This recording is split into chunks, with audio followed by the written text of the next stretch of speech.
যে রাঁধে সে চুলো বাঁধে। এটা আমার কথা না, এটা একটা প্রবাদ বাক্যের কথা।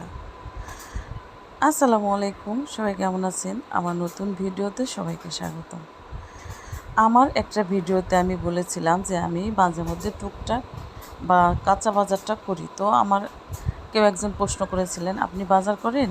আমি বাজার করাটা তার কাছে ভালো লাগে নাই। হ্যাঁ, আমি তাকেই বলতেছি, আমি চাকরি করি, সংসার করি, বাজারও করি এবং সংসারের যখন যে কাজটা করতে হয় সেটাও করি, আবার এই পেজটাও চালাই। তো এই জন্যই বললাম কথাটা, যে রাঁধে সে চুলো বাঁধে।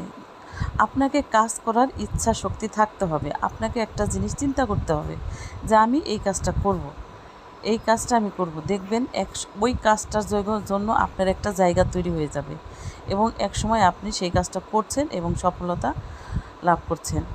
আর এই পেজটা আমার অনেক শখের। আমি চাকরি করি, পাশাপাশি আমি এই পেজটা চালাই।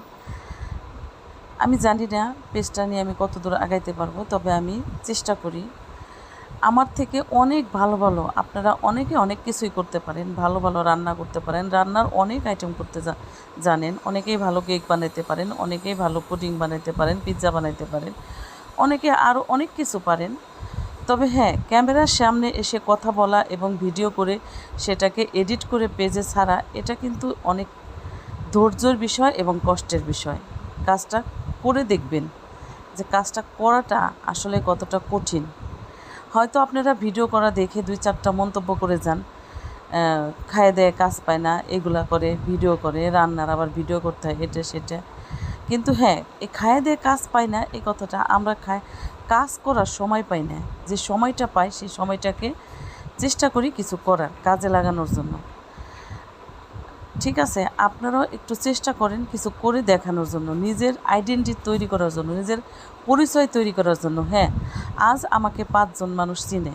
আমি একটা গ্রুপের সাথে আছি, যে গ্রুপটা হচ্ছে রন্ধনশিল্প, যেখানে আমি একটা গ্রুপের অ্যাডমিনের দায়িত্ব হিসাবেও আছি এবং আমাদের ফাউন্ডার ঐশী আপু এখানে প্রত্যেকটা মেয়েকেই তার স্বাবলম্বী করার জন্য উনি উৎসাহ দিয়ে থাকেন।